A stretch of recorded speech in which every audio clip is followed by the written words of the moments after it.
So one of the most exciting things that Gabriel feels about the Tachyon is it helps you become, what Gabriel mentioned in spiritual nutrition, a superconductor for the divine.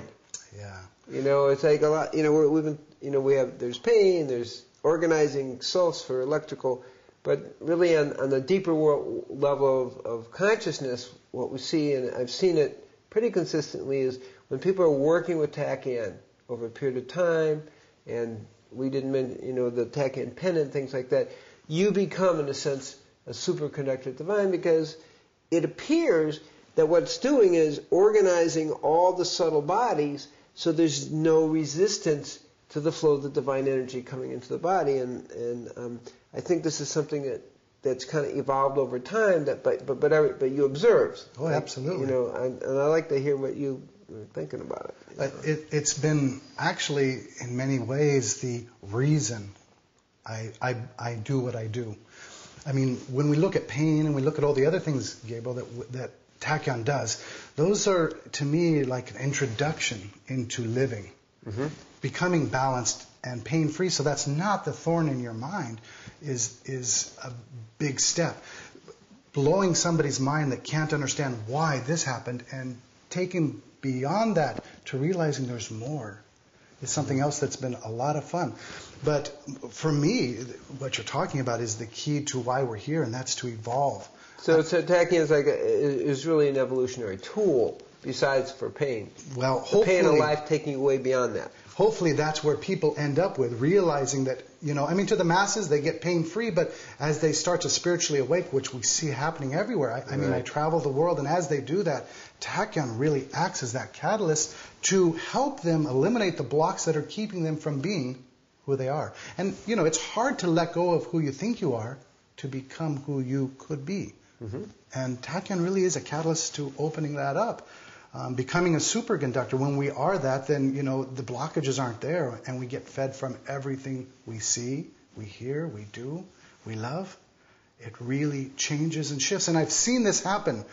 I've seen it happen very successfully with lots of people, and I've seen people rise up, and then their egos take over sometimes, and then they become, I'm more powerful, and miss that next subtle step of even releasing that. And those are our challenges and our rewards for taking that spiritual quest of our own.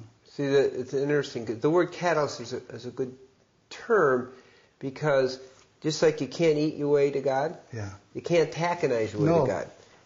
It does require consciousness, and to become a superconductor helps you access the divine energy, but then what you choose to do with it. So you can go into an ego state if you don't have the spiritual background to handle the increased energy. And I think that's a really important point that, we're talking about. It's like, whoa, having more energy does not make you liberated. You've got to have a context to hold the energy. Exactly. So by calling it a catalyst is, I think, a real accurate way to talk about it. And it's nice to watch, because I've been dealing with, I go to Europe quite often, and I'll deal with people over 3, 4, 5, 10, 15 years that I'll see them and watch how their lives unfold.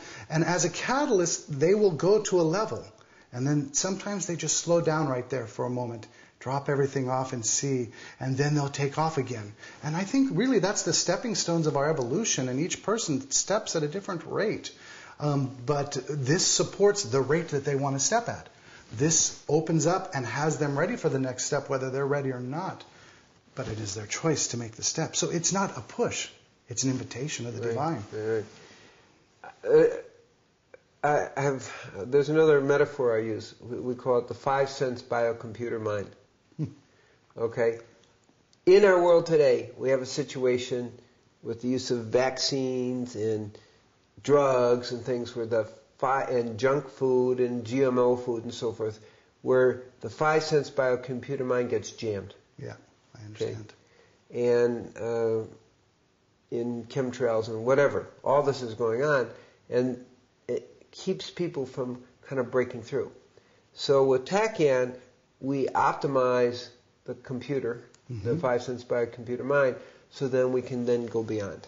Yeah. And that's where the freedom is. So, in a sense, Tachyon becomes a very valuable tool for optimizing the functioning of your computer, your biocomputer mind, so that we can then transcend. Now, the transcendence requires some spiritual background. Mm-hmm. And you got the 5 sense computer mind working at 100%, you're more likely to go beyond. Absolutely. And I think that's another way of talking about it. Mm-hmm. You're a superconductor for the divine, but at the same time, what do you do with it? What do you do with it? Right.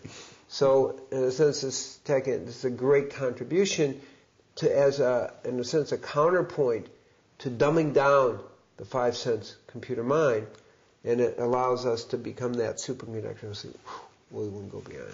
Yeah, it becomes part of our right livelihood, part of our way of, for me, interacting with my world and keeping my world. I mean, from the spiritual perspective, for me, I'm watching as everything's changing in these times. It really is changing, and people's ability to change with it isn't, they're more comfortable staying where they are. And when things are changing, you can't stay where you are. It's going to push you. And if it pushes you more out of balance, that's what's going to happen.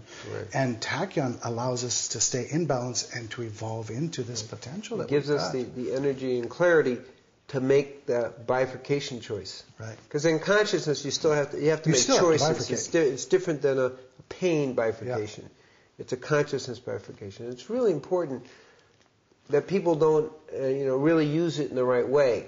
And as you've experienced if different people have used it, you can build the ego too. Yep. And it can actually work against you.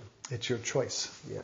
But that's conscious bifurcation, though, as you said, which is so beautiful because we come to a point where we can decide clearly, make the choice of which way we're going to go. Is it going to serve who I am and what I'm doing, or is it going to serve where I don't want to be anymore? Right. Which way do I want to go?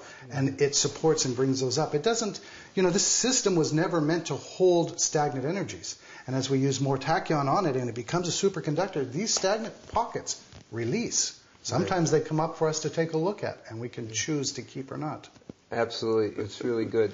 So that's just one of probably the most profound part in our period of evolution, is using the tachyon in this way. So I think it's really exciting. Isn't it fun, though, how the world, it's waking up, yes, without a doubt. And it's such an exciting time. And yet there's still this underlayer of people who are evolving without realizing what they're doing. Right. They're not realizing that I am evolving. And so the tachyon tools really affect them. But it's up here where we're most interested. And yet what we have to talk about for the masses is the level below until they evolve. Yeah. And but isn't that life? You got to have an entryway. Yeah. You got to have an entryway within your comfort zone. Yeah. And that's the key there. Yeah. And pain is a key. Electromagnetic fields, cell phones. When you feel better, when you naturally ask, well, what else is there? Well, what else can we do with this? And that what else is the secret. Beautiful, beautiful. Okay. Well, it's been a pleasure playing with you. It's good to talk and share over these years. Yeah, a lot of years. Thank you. Okay.